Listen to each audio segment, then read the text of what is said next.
The EU is an extraordinary alliance that reshaped the history of the European continent. But why was it formed and how does it work? So, the story of the European Union begins with the devastation of a war that happened between 1939 and 1945, also known as World War II. After World War II, Europe was left in ruins. It was economically broken and politically unstable. Leaders realized that the only way to prevent further conflict was cooperation. For the first time, the idea of a united Europe, one where nations work together for the collective good, became not just a dream but a necessity.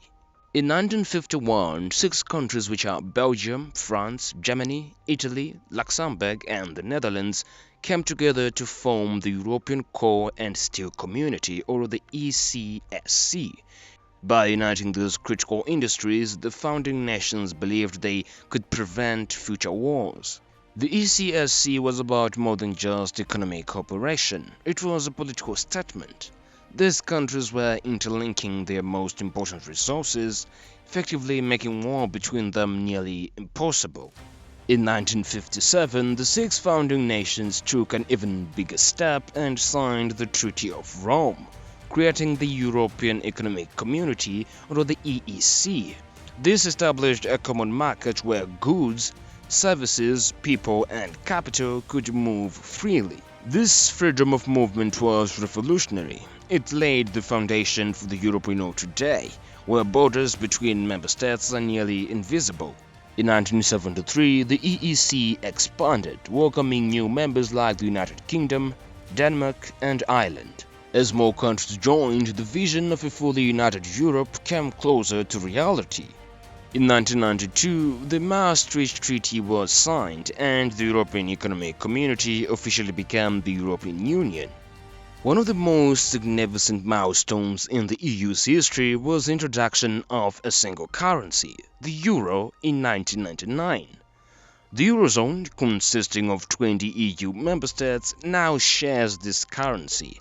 The European Union is often described as a supranational organization, meaning that it operates above the level of individual governments. But how does it function? Let's take a closer look at the EU's main institutions. So, the European Union operates through several key institutions, each playing a vital role in decision-making.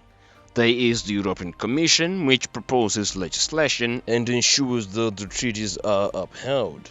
There is also the Council of the European Union, which represents the governments of each member state. There is also the European Parliament, which represents the citizens of the European Union. Lastly, there is the European Court of Justice, which ensures that all laws are applied uniformly. Together, these institutions work to create and implement policies that affect everything from trade and environmental regulation to immigration and human rights. If you want to know why Switzerland isn't part of the European Union and why it's neutral, click this video.